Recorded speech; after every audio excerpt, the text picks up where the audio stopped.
Hello and welcome to this video overviewing concepts in clinical supervision for counseling. My name is Kristen Kinsevich. I'm a student at Regent University.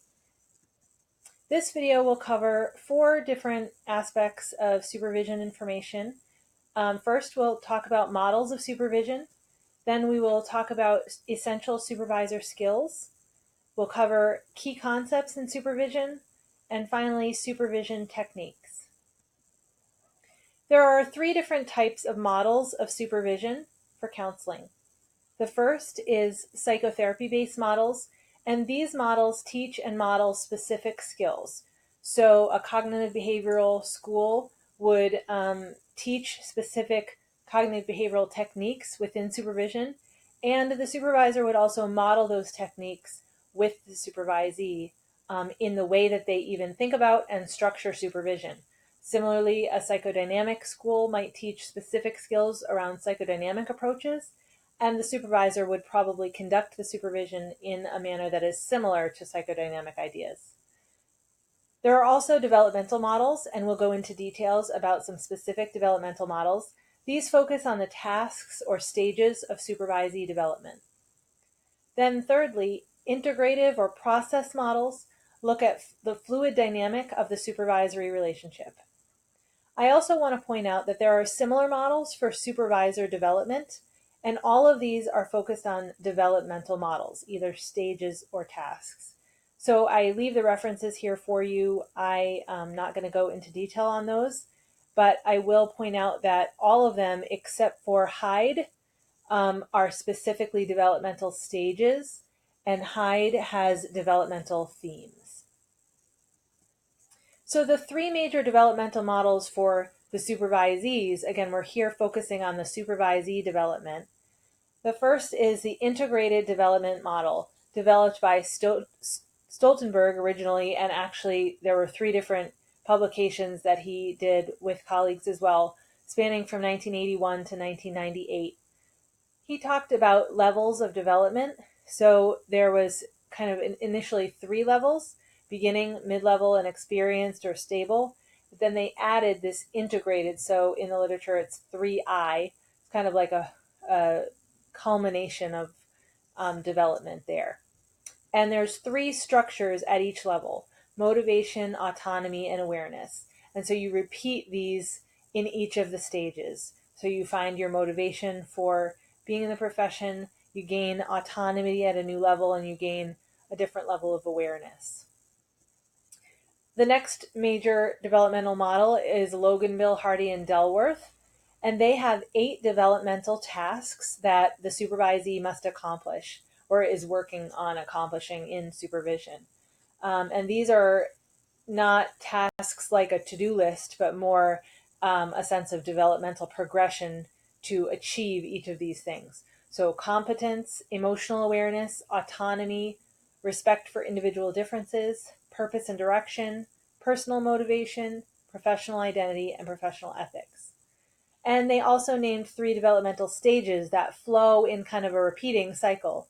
So there's stagnation, which they understood to be kind of a lack of awareness of one of these things. So let's say you're not really aware that you lack competence in a certain area. Then you become aware of it, but you're confused because you don't really know what to do to get it. And then integration, where you figure that out and you gain that skill and kind of work through that developmental task and achieve it. And that integrates into your sense of identity and self as a counselor.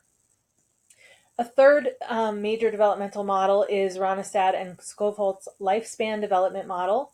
And this is really looking at stages, beginning with a lay helper, and then a beginning student, advanced student, novice professional, experienced professional, and a senior professional, which they defined as 20 plus years in the field. There are 2 additional minor developmental theories. These aren't as comprehensive, but they're worth mentioning. There's a systemic cognitive developmental model, and that looks at almost paralleling child development. The sensory motor stage is kind of that initial early supervisee experience where they feel things kind of on a gut level and a physical response sometimes. They might feel stressed or kind of physical reactions to their clients. And then they might move into a more concrete or cause and effect type lens. Oh, if I do this, this happens. Excuse me. Then there's a more formal process where there's reflective analysis happening. And then a dialectic phase where they look through a meta lens. Finally, there is the reflective developmental model, which is event-focused. And so that's really looking at some kind of triggering event happens within the supervisee session with a client. So they bring that into the supervision and they tell about what their response was at that time. In supervision, they develop kind of a possible future response based on their conversation with the supervisor, and then they gain new insights and strategies to use. So that, again, is looking at the process of them developing in that way. Okay.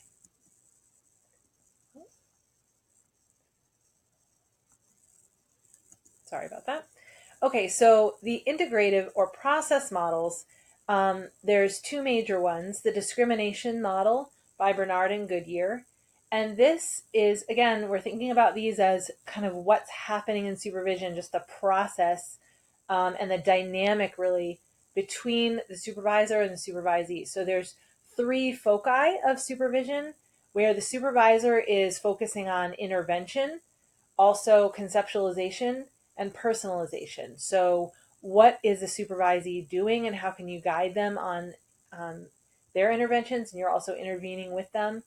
The conceptualization of the case and helping them develop that, and also the personalization. How do you develop them as a person and their own personal growth and development that's going to be unique to them.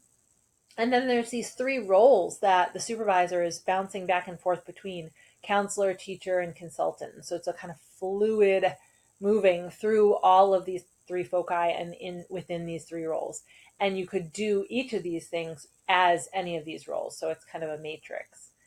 Then there's the events-based model, which is similar to the reflective model we just talked about, but it's more focused on the process and supervision as opposed to the supervisee-client relationship where it's focused on strategy. So here we have a marker, an event, and then that creates what they call a task environment.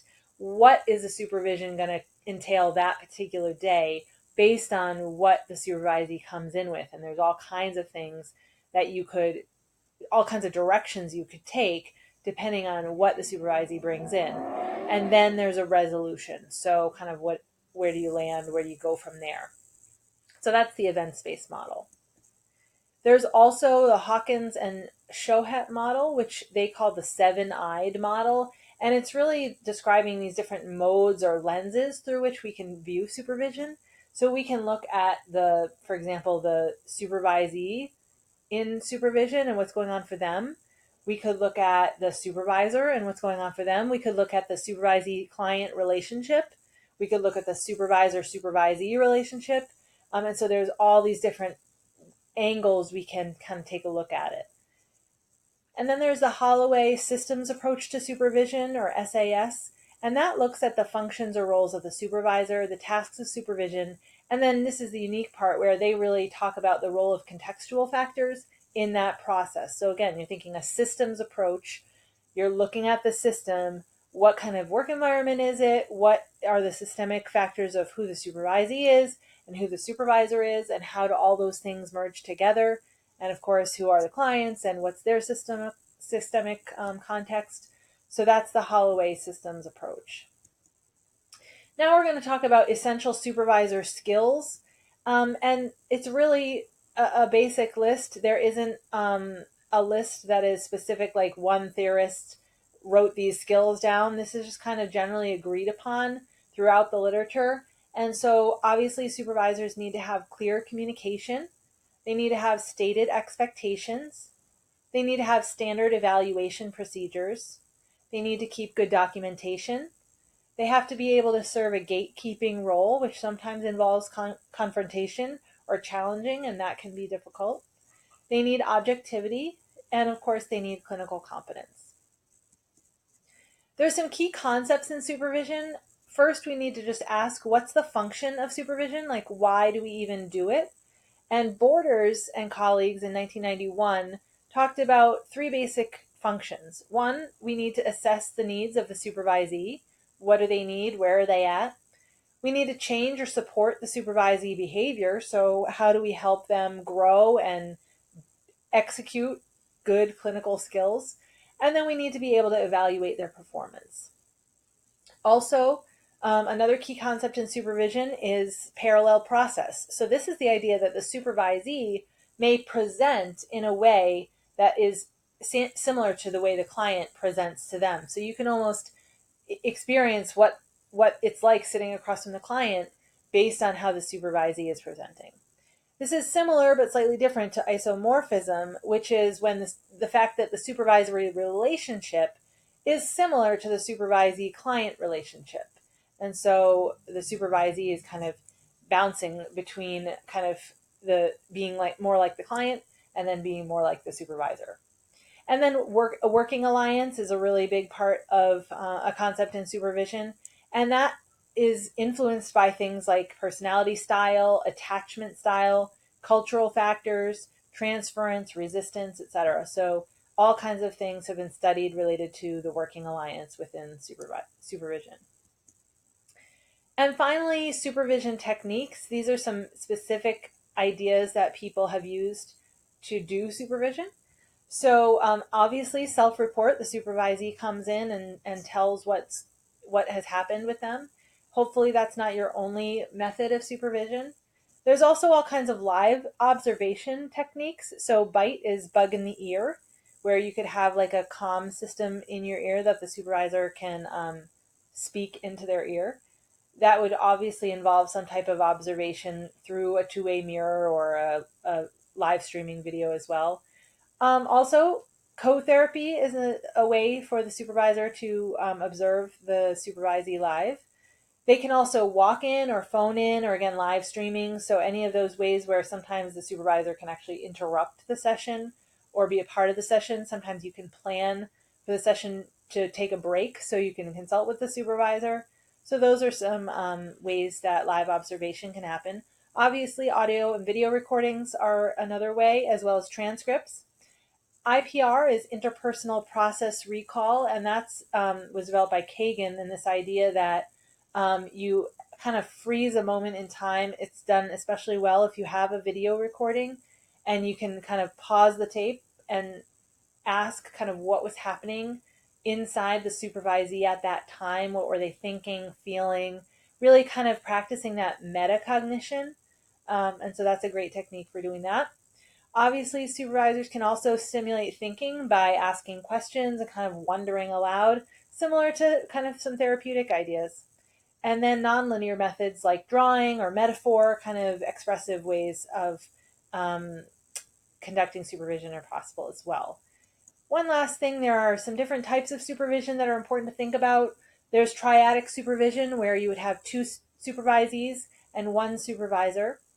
You could also do group supervision, where there's a group of 6, 8, 10 supervisees with one supervisor, and there's different approaches to that, where you could have everybody, kind of present a case and give feedback, or you could, let me just look at my notes real quick. Borders in 91 also had peers watch videos of each other and comment that way. Wilbur and colleagues in 1983 did a structured session where they started with a plea for help, and then they each gave feedback to the supervisee who asked for the help. They would pause so the supervisee could think about it, and then they would come back together and the supervisee would reflect back what they thought from getting that feedback. But the more common is was captured by Edwards and Hashmati in 2003, and that's kind of the check-in, present a case, reflect on it together. Peer supervision is certainly worth mentioning, as that would be among equal colleagues. And this is really important, I think, for once you're licensed to continue in a peer supervision kind of mode. And this can resemble consultation a little bit as well. Team supervision would be a team of supervisors that are all involved in overseeing the supervisee. And then there's supervision of supervision. So again, when you're thinking about supervisor development, as you're doing supervision, you can have a supervisor helping you grow into the role of supervisor. That is it. I hope this was helpful, and I'll see you next time.